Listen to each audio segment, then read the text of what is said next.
हे पितरांनो तुम्हाला नमस्कार करतो. ओम श्री गणेश देवताय नमः. ओम श्री कुळ देवताय नमः. ओम श्री गुरु देवताय नमः. ओम सर्वश्री इष्ट देवताय नमो नमः. ओम तत्पुरुषाय विद्महे महादेवाय धीमहि तन्नो रुद्र प्रचोदयात. शिवशरणात मित्रांनो, मी कडाप्पा परत एकदा आपल्या समोर हजर आहे. माझ्या धर्मकरम चॅनलमध्ये आपले सहर्ष स्वागत करीत आहे. मित्रांनो, आपल्या सनातन हिंदू धर्मातील सणवार व्रतवैकल्याच्या साखळीमध्ये आज प्रदोष व्रतासंबंधी महत्वाची माहिती देण्याचा प्रयत्न करणार आहे. तेव्हा आपणा सर्वांना माझी नम्र विनंती की माझा हा व्हिडिओ आपण शेवटपर्यंत पाहावा आणि ऐकावा. मित्रांनो, सामान्य सेवासाठी आज शनी प्रदोष व्रत आहे. आज अर्थात शनिवार दिनांक 28 डिसेंबर 2024, मार्गशीर्ष कृष्ण पक्ष,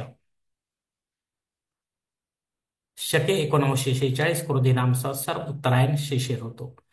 प्रदोष व्रताचे ठळक 13 नियम मी आता आपणास सांगणार आहे. ते आपण कृपया आचरणामध्ये आणायचे आहे. पहिला नियम असा आहे मित्रांनो, की आजच्या सूर्योदयापासून प्रदोष काळीची मुख्य पूजा संपन्न होईपर्यंत उपवास करायचा आहे.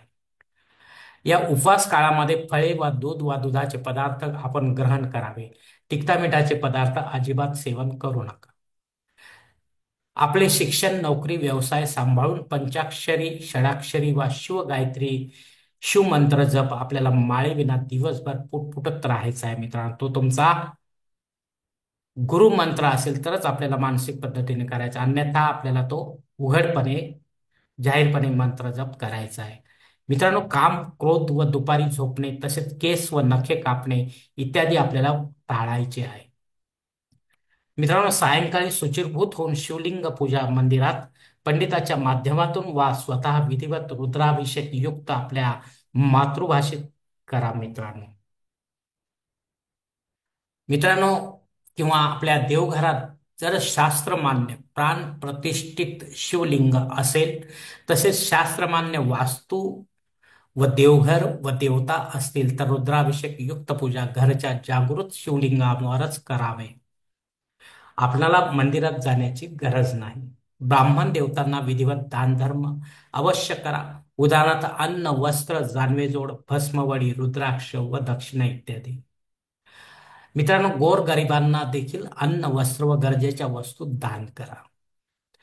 यानंतर घरी येऊन आपल्याला उपवास सोडायचा आहे. मित्र, संपूर्ण प्रदोष काळात नाना पद्धतीने शिवगुणगान, भजन, कीर्तन करा.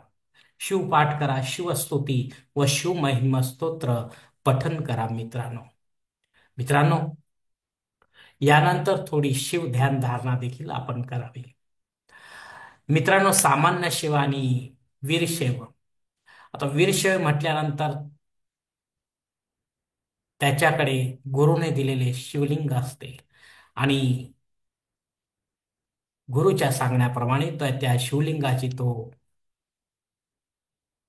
सकाळ, दुपार आणि संध्याकाळ अशी त्रिकाळ पूजा तो करत असतो.